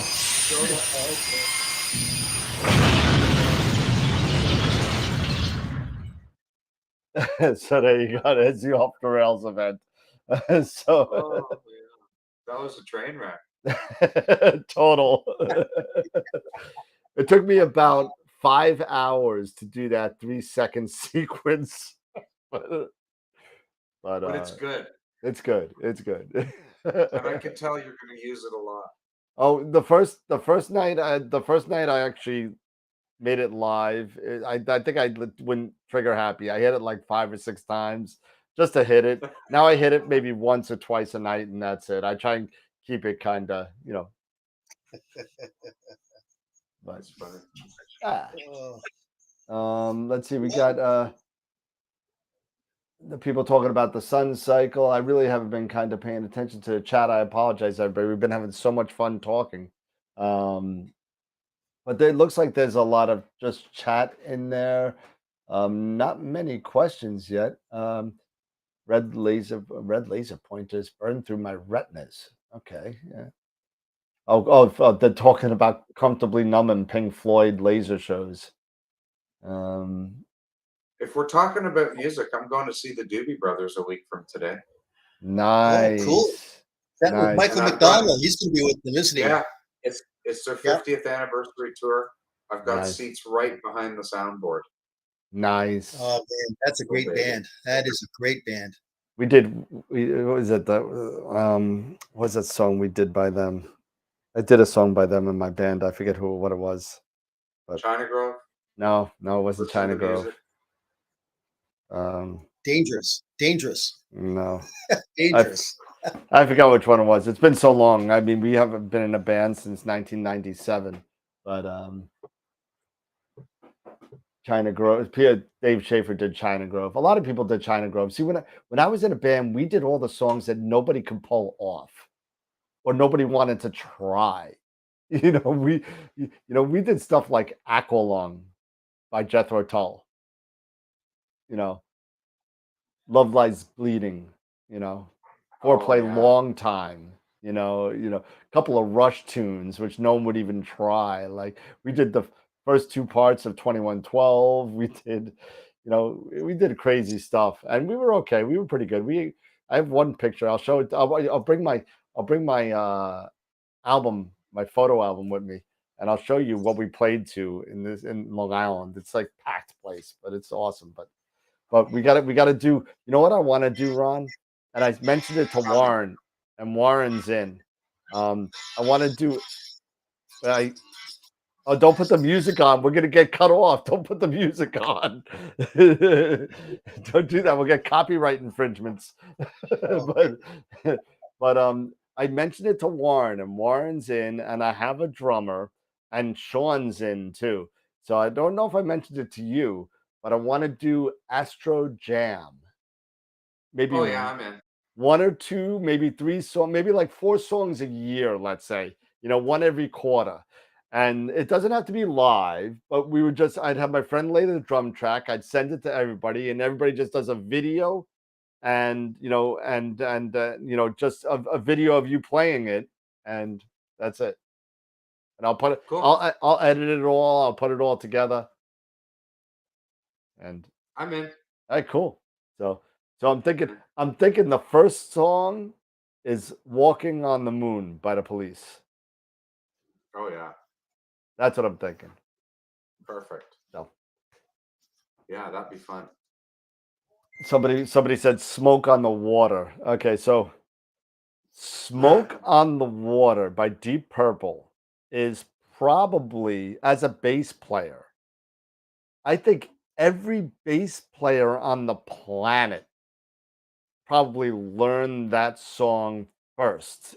From if you were anywhere, a bass player from the 70s to like the mid 90s, you learned Smoke on the Water first because it was the easiest thing in the world to play. It was so easy as a bass player. Absolutely. What about Astronomy Donomy, Pink Floyd? There you go. There you go. Astronomy Donomy be a good one. That's another one. Or what's the Rolling Stones song? I think we are going off the rails. Yeah. And they're even saying it in the chat. What are we, off the rails again? But yeah, so what time is it? It's almost 10:30. Maybe we should do the raffle. I've got my if you want me to show it, I've got. Oh yeah, absolutely. Hang on 1 second, and I'll make you bigger again. Well, yes, we're back to astrophotography, guys and girls. Yeah. So this is just waiting to dither, waiting for the other camera to dither. Let's look at the main. Oopsie. Let's look at the main camera.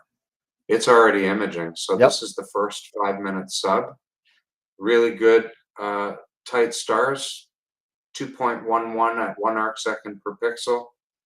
1.1. So I'm about 2.3 arc second. Half flux radius. You can see the center of the cat's eye, and you can see a little bit of the surrounding stuff. And this client is just waiting for the leading client to dither, and then it'll start shooting. So it's waiting. I've got a synchronized dither going on here. Nice. Yeah. So let me get the heck out of here now. That's okay. And back to this and stop my share. And I'm back. Did I lose you? Nope. There we go. Oh, good. There we are. Okay. All I could see was myself for a second. Yeah, no, I gotta switch. I made you bigger so people could see your screen. So Ron, we missed you at AIC, but I heard that Warren Keller and Richard Wright both got COVID. They did. They did. That's I just wasn't able to make it, but if I had been, I'm not sure I would have gone. There was a surge in cases at the time of AI, just before, about a week before. And what many people might not know about me is I'm a public health guy. I have a PhD in toxicology, and I'm a consultant in public health and toxicology. So so that surge, was I that in did my own Canada? risk Was that in assessment, Canada? stayed home. Yeah. Yeah. But I am coming to California for in October. Right after I see Dan, I'm flying out to California.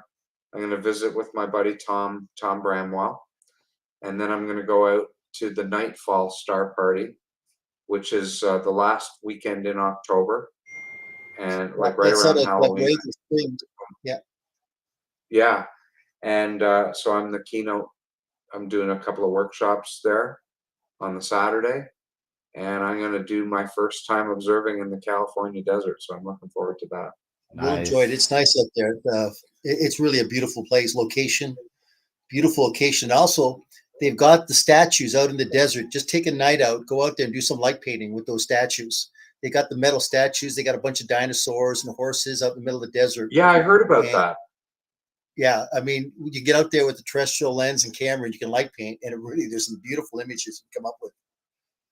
Cool. Yeah, I might do that. On the other hand, when I travel to these things, I just kind of like looking through the eyepiece. I just walk around looking through other people's telescopes at these star parties. Yeah, I know. Nice. I went to the Winter Star Party a few times as a speaker, but there were people there with like 36, 48-inch telescopes. It was crazy. Yeah. 36-inch telescope with one of those electronic eyepieces, the i3 eyepiece. The horse head was like in your face. Nice. Crazy. You got a question from Captain 404. So in your opinion, what's the next big evolution in astrophotography coming up, do you think? So I'm not going to give you my opinion because I don't think it's that well informed. I'm going to give you Richard Wright's opinion. The death of guiding? Well, it's, I think that's the most dramatic prognostication that he's made. But really, the death of guiding, if it ever happens, is going to be a consequence of these changes, not the other way around. So the main changes that Richard talked about in the article have to do with doing more things in the camera. So for like right now, your smartphone does a lot of things to your pictures before you ever see them, including debarring if you're doing low light images, noise reduction, hue and saturation adjustment. You've got the magic wand on your phone, right?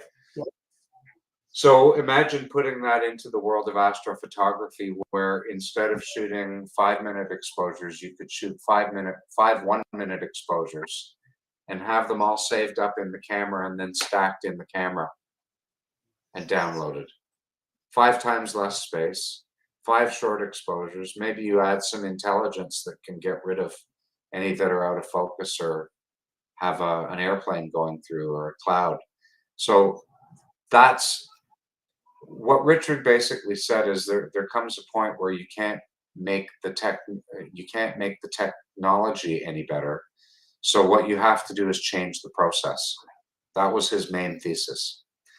And the main ways you change the process, at first at least, is in the camera. Another way you can, we've done a lot of the equipment improvements where we've gone with faster optics, smaller pixels, back illuminated sensors with really high quantum efficiency, big corrected fields on telescopes. We've done most of what we can do with that technology. So now it's changed the process. So make it more, one thing you do, if you can do on the fly stacking of small, short exposures, now maybe you don't need to guide. Yeah.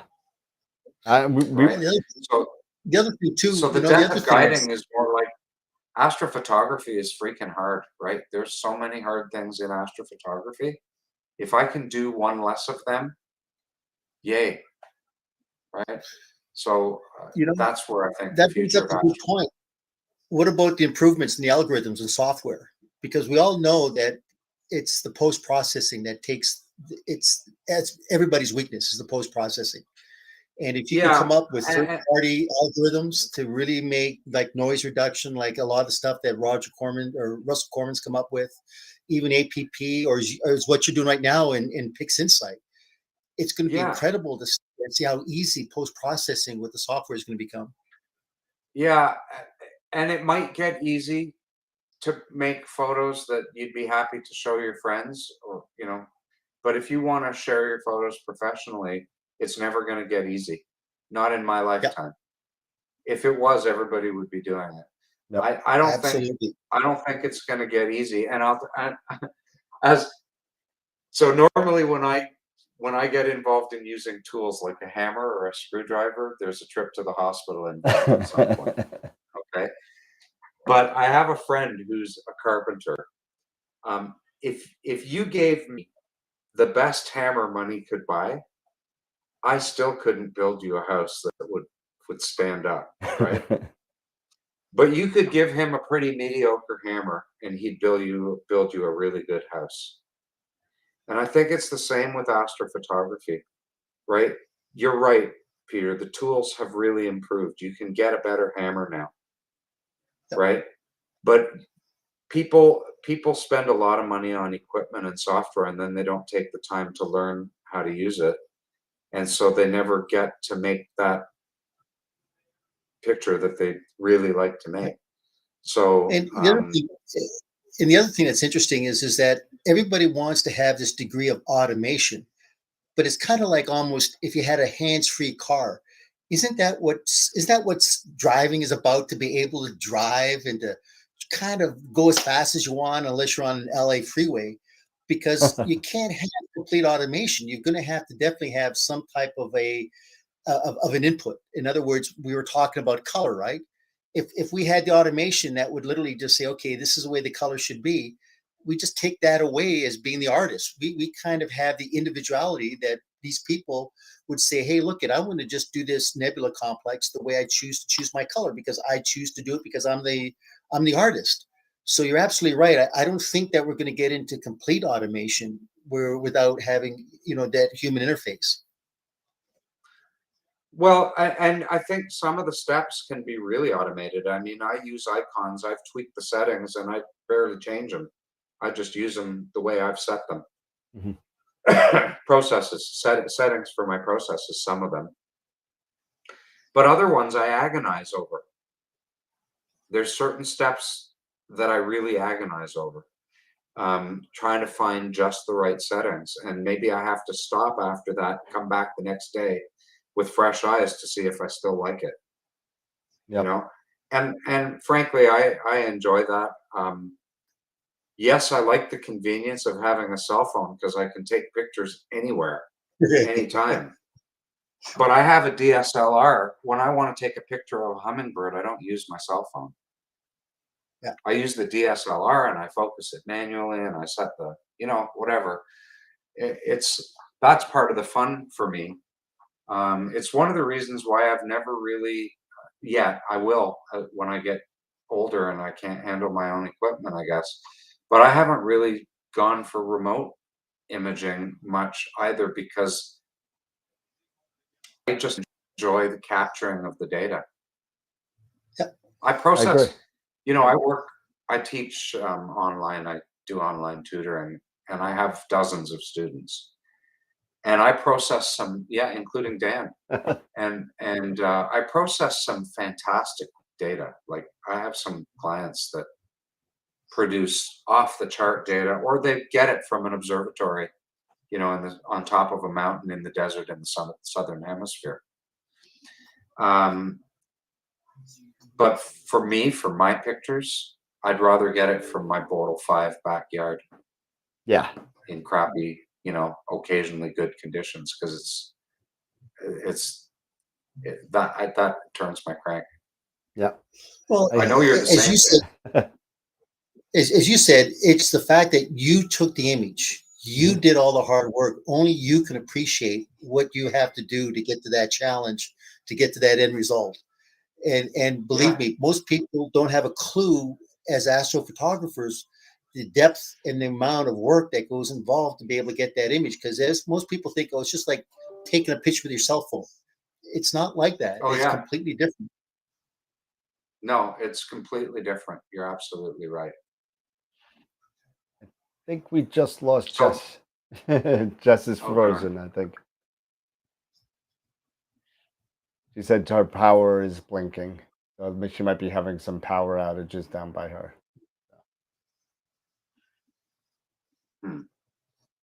Well, is it That's not time for good. what time is it? Time for the wheel spin? About 7:40? It's about 10:40. Yep. Make a real quick check on the hockey game. It's 2-2. Yep. Gosh. Let's go to overtime. This would be interesting. No, don't. Just Colorado win. Just win. That's it. Hey, Austin Matthews took home the big trophies last night. Oh, did he? Yeah, he took home the Hart and the Ted Lindsay Award. That's nice. Now, if only that team can win. Yeah. I've been saying that since 1983. So yeah, we could do the spin of the wheel real quick. We could do that. I got it all set up and ready to go. Let's see. All right. So we'll do the spin of the wheel, and for tonight we are spinning the wheel for a year subscription for IP for AP, which is an awesome tool with a whole bunch of tutorials for PixInsight, but not only PixInsight, it also has tutorials for Photoshop as well, and that's how it actually pretty much started, right, Ron? It started with Photoshop. And that's how Warren started.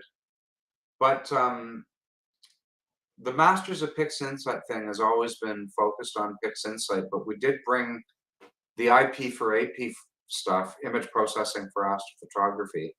That covered Photoshop, Maxim DL, AstroArt, and some other things. And they're kind of legacy products from my point of view, but for the subscribers, those were still really valuable, so we didn't get rid of them. Yeah, so I mean, I love it. I use both of them. I go to all of the shows. The next show for Masters of PixInsight is in July. And what is it? It's WBPP Deep Dive, right? Yeah, deep dive into weighted batch pre-processing. So there's been a lot of changes in weighted batch pre-processing. It seems to keep evolving. And if you don't have good masters, you can't really do anything in terms of processing.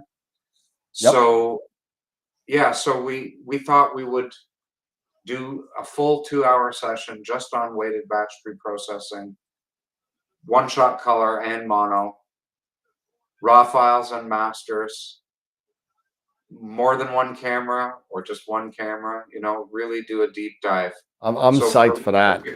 So there'll be a lot of good stuff for beginners, but even if you've got some experience, we'll maybe peel a few more layers of the onion for you. Oh, great. So we could all start crying a little bit quicker.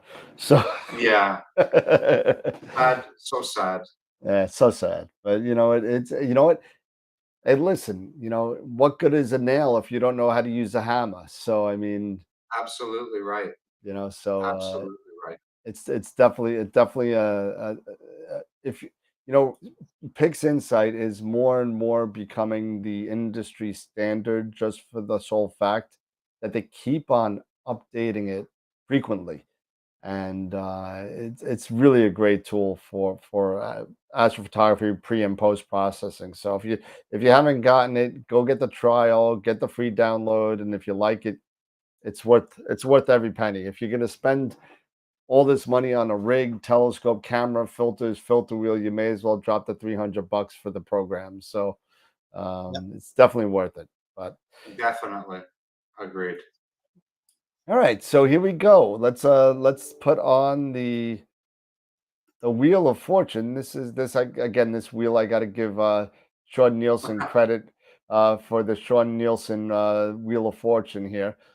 He actually pointed me to the wheelofnames.com, and this is what I use. So so I'm sure you've seen this around. It makes it a lot easier. And then actually Masters of PixInsight is using it now too, right? Yeah. Yep. We've been using it for a long time. Yeah. So well, I remember for the beginning days where he was picking things out of the hat. You know, he was doing one of the, grabbing names out of a hat. So, but anyway, here we go. So again, this is for a 1-year subscription to IP for AP.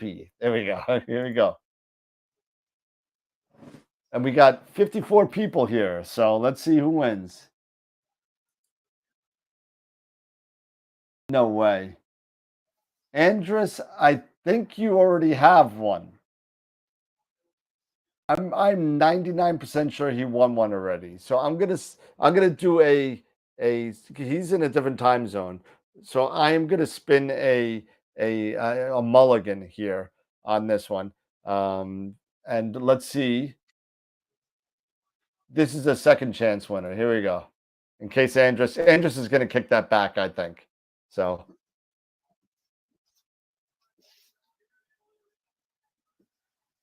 oh, my buddy Eddie, who I just met for the first time in Cherry Springs, who's been a friend of mine for 5 years, never met face to face, wins the 1-year subscription to IP for AP if Andrus kicks it back. So I'm 99% sure he's going to kick it back. But so Eddie, congratulations and awesome. So nice job. So Eddie, you'll be getting an email from me with a copy to Pete Proul, and Pete will give you all the information on how to redeem and sign up for all the wonderful tools that IP for AP has to offer. So there we go for that. Nice job. Really cool. And Pete left us for a minute, but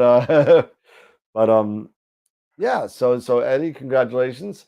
And let's see. What do we got coming up? Our next couple of guests, we have David Geeson from Photonic Cleaning Technologies, and that's going to be on the 29th. And then we got Russell Croman from Russell Croman Astrophotography coming on July 8th. And right after that, which is I believe, I could be wrong, don't quote me on this, I think the Wednesday after that is the Eagle 4 giveaway.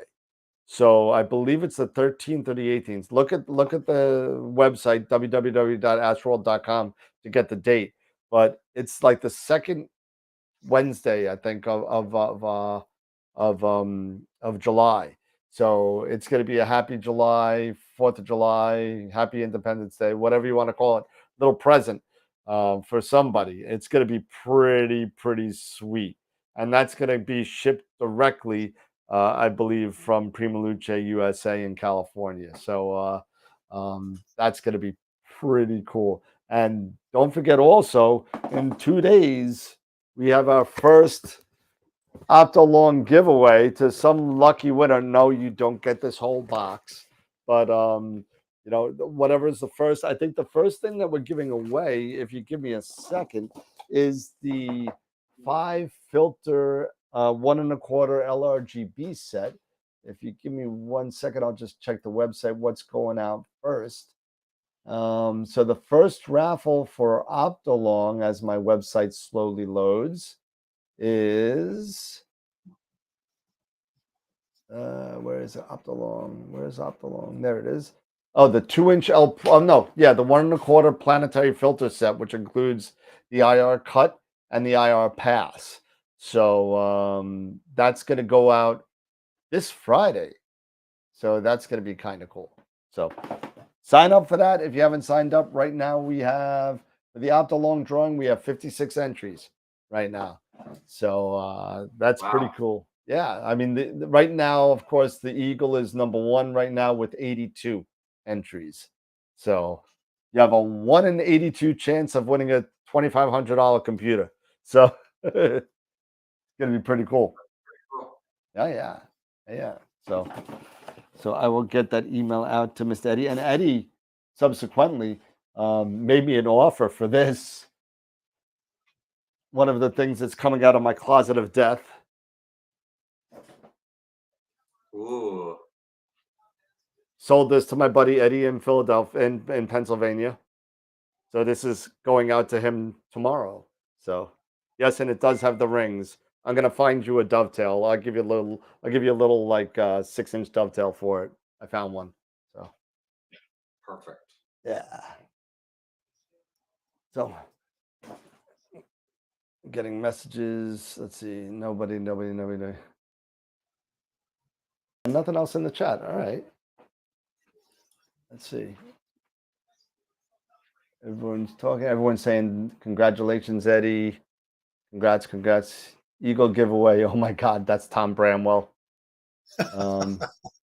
We got somebody I think in Scotland that's in the chat. Oh no, somebody's going to Scotland. Okay. Nice. And there you go. Nice. All right. And we're coming up on 2 hours, Mr. Ron. Wow. Yeah, it goes quick when you go off the rails. That's all right. I don't mind going off the rails. What chat It's you a fun watching? chat. I like coming on this show.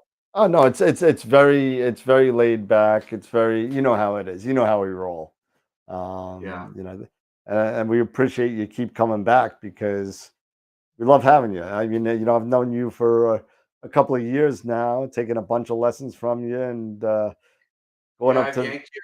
I've yanked you out of bed a few early Saturday mornings. Oh yeah, 9 a.m. on a Sunday, drinking coffee. I'm like, oh my God, I thank God I could record this stuff because I have no idea what you're talking about. You know, so I got to go back and look at it again. I still, to this day, two of the best pictures of mine that we have processed together is my Heart Nebula, which was the first one we did together. That one was 30 or 26 hours worth of narrowband data from Portal 8. So I mean, and it came out awesome. And the Pelican Nebula that we did together. I'm telling you, between you, the rest of the Masters of Pixel Insight, and I got to throw a shout out to Sean Nielsen as well. Helping me out personally, and the lessons and the tutorials and online or live, it doesn't matter. You guys do a great service to the astrophotography community, and it's well received. And if you haven't checked out any of the Masters of Pixel Insight stuff, or IP for AP, or even Visible Dark, go check it out because they are great tools for you to use. And you know, some of them are free, some of them are $35, and some of them are more. But but just go check them out. Well, let me tell you the pricing scheme. So it's $35 for each unique workshop. Many of the workshops are repeated every year. If you've paid for it once, you can come for free forever. If you've ever purchased any workshop from us, then you're eligible to join us for the Quick Tips workshops, which are free. And every workshop we do is recorded so that you can access it afterwards, unlimited times. We also give you the PixInsight project and the icons. The icons are really, really gold, I think. Yeah, they are. And in terms of the types of workshops, there's really two. There's workshops that are in a series. So we have 5-part beginner series and then a 4-part intermediate series. But then we also have the photons to photos like we did last night. Yep. Where either Warren and I will process a picture from start to end, and don't always know what we're what we're doing there as we start. you don't know where you're going to end up necessarily. So those are always kind of exciting. And we bring in guests sometimes for the quick tips, like we brought in Russ Croman. So it's a lot of fun. No, it is. Then And we've got, you know, the whole IP for AP subscription thing, where you can access short chunks on specific topics. yeah. So hopefully check it out. And Ernie had a question. It said, Ron, do you have a tutorial on processing a dual narrowband filter from soup to nuts? Yes. Do I have a I don't have one on processing a dual band tutorial from soup to nuts. But if you look on my website and you look for the Veil Nebula, or you look for the Heart Nebula, Heart and Soul, that's probably the best one. You'll find my image, and all my images have a complete processing workflow, and that was done with an L-enhanced filter, which is a dual band nebula filter. It was done with a one-shot color. So search for Heart and Soul on my website. And Sean, make sure that that search function is working, would you please, buddy? But anyway, if you look for the Heart and Soul, it gives the full workflow for that setup. That's awesome. And yeah, that's all dual narrowband stuff. So that will definitely help you on your way. And you know what? It's and Sean just said, LOL, crap. So I guess he's on it. Stupid search button. Yeah,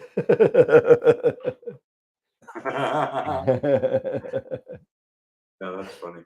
Oh man, search buttons are the worst. Oh well, you know what? That's why you got to have friends that know stuff you don't know. I agree. I'm still trying to figure out how to reset the times on the pictures of the week, because these WordPress plugins are driving me nuts. Are they?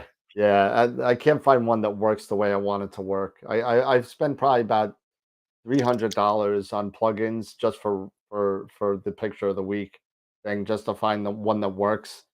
And I got one that works, but I just got to refresh it right before every. I got to remember to refresh the votes right when it switches to the next one, so Yeah. it doesn't just automatically reset. It's kind of annoying, but I don't know. It works for now. Yeah, exactly.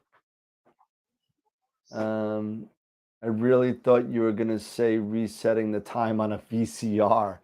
Yeah, that blinking 12, that drives me nuts, I'm telling you. But all right. Well, I guess we'll just do a little final thoughts. You know, Mr. Pete, you got a final thought for us? I think it's in overtime right now, 2-2. So it's going to be interesting. So That doesn't count as a final thought. But that is my final thought. Your final thought is about hockey. Of course it is. As I said, I'd live for the playoffs. Just give me 16 games and I'm happy. And after that, you can have your basketball, football. I don't care. Just give me playoff hockey. That's funny. Hey, Ron, final thought from Mr. Ron? Just how great it's to be part of this community. I've made some great friends in this community. I love doing these chats, and you know, often I'm really kind of under the gun to do things right and do things all the time. It's nice to just sit back and shoot the poo here. Yeah, and you know what? You guys, all of yous are always welcome to come hang out whenever you want. You want to plug Masters of Fixed Insight, you just want to hang out, you want to talk about something new, you're more than welcome anytime. All of our members love seeing you guys on the show. You, Warren, Pete, I mean, you know, you guys are a lot of fun to have on. So you're more than welcome to come back. Anytime.